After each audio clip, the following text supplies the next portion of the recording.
Hello and welcome to your lesson for today. My name is Kyle Broder with FullSkillsExamPrep.com.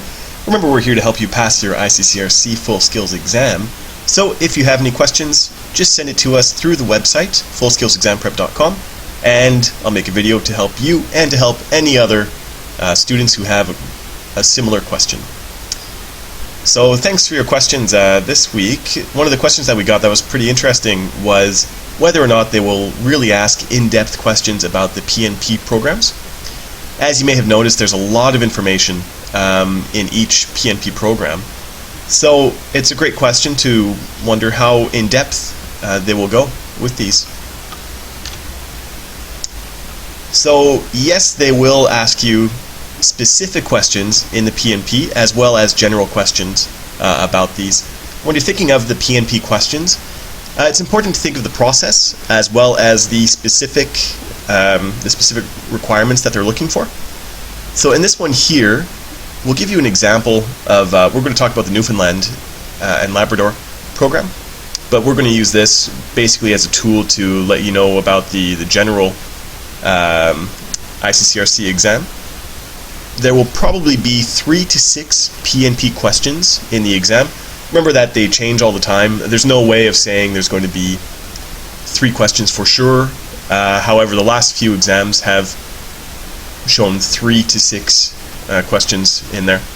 Within those questions, there's going to be 50% specific questions about really specialized knowledge, and 50% will be about the general procedures that are the same through each province. So as I said, the one that we're going to talk about today is the Newfoundland and Labrador Provincial Nominee Program, the NLPNP. This one is a pretty standard PNP. It's pretty basic as well. Some of them are more complicated than the others. For example, the New Brunswick, Nova Scotia ones are a little bit more complicated. However, this one's pretty straightforward. That's why we're going to use this as an example. Within this program, there are three subcategories. There's the entrepreneur program, the skilled worker, and international graduate. There used to be a family one, but they canceled it just recently. So if you look at the website, it might show family, but they just canceled that because they wanted it to go through the federal program now. The goals of any PNP program are to keep people with Canadian experience, especially experience in that province, in the province. So just to facilitate a faster retention of these people. The one that we'll talk about today is the International Graduate Program in here. So when you go to the websites, you'll see that each one has an outline just like this. I'm not sure if you can read this because it might be a little bit small, but take a look. It says you're eligible to apply under this category if you have completed at least half of your studies in Canada and have graduated from an eligible publicly funded Canadian university. What you're going to think of when you look at each of these criteria is how the Iccrc exam might try to trick you with this. So obviously with this first one, half of your studies in Canada is pretty important, as well as publicly funded. So that's not a private university. So something like DeVry University is a private university. That would not count for this program.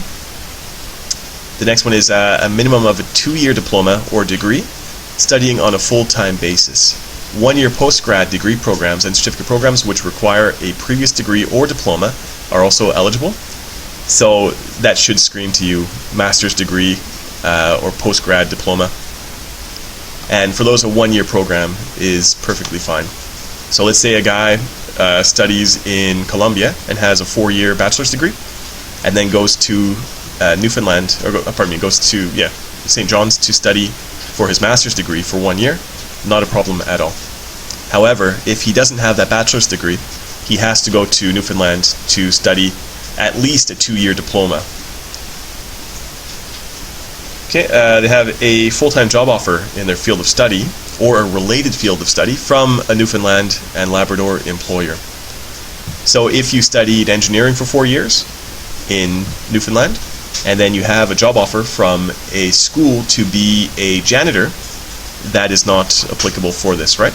However, if you have a job offer from a school to be maybe a math teacher, it's related, so that would count. If you have to apply for this program within 2 years of graduating, or within 2 years of receiving your diploma. So think of those dates as well. They might try to trick you by saying John's last class was on May 4th. He received his diploma June 5th.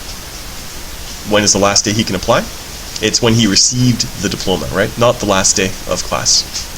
Of course, as in any category, you need legal status to work in Canada.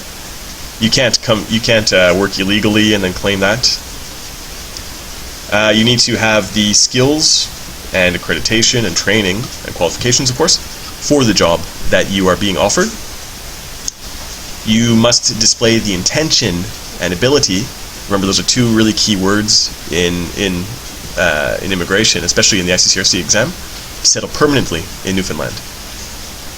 So people can't use this as a jumping ground to go to Toronto or to Vancouver or Montreal. They have to show that they want to settle in Newfoundland. Have a job offer that pays the prevailing wages.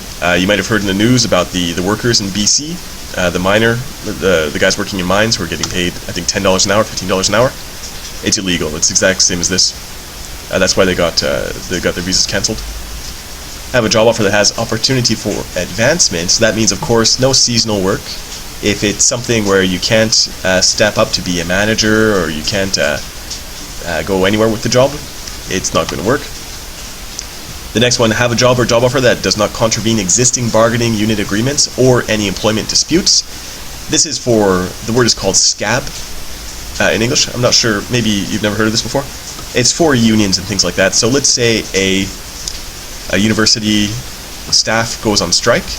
They can't hire somebody under this program, under the International Graduate Program, to cover for these guys while they're on strike. You have to have sufficient financial resources. Of course, you can't just show up without any money.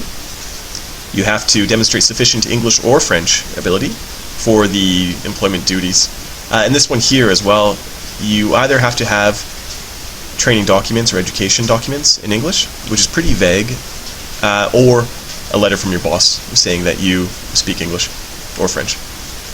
And then, of course, if you completed your studies at a university outside of Newfoundland and Labrador, you may be required to work in a job that is in your field of study for a minimum of 1 year prior to your submission of a PNP application. So this is for people who studied half in Newfoundland and then went back to their country and then studied again and then returned for work. This is the one that shows how you would not be eligible for this program. It's pretty standard. It's pretty much the same through every single province. If you have not yet completed your studies, of course you can't apply. If you're a failed refugee claimant or a refugee claimant, you can't apply, just like any other province. If you're a student who studied under a sponsorship from an agency or government that expects you to return to your country, that's for exchange students. Or if you're on a teacher exchange or a nursing exchange, something like that, where you have to leave at the end. If any of your family has a serious medical condition, in this one they're really concerned even if they are not accompanying you, you will not be eligible for this program because they're worried that you will sponsor them afterwards. Same thing with the criminal record. If any of your family has a criminal record, even if they're not accompanying you, you can't apply for this program. If you have unresolved custody or child support disputes, you cannot apply for this program until it's resolved.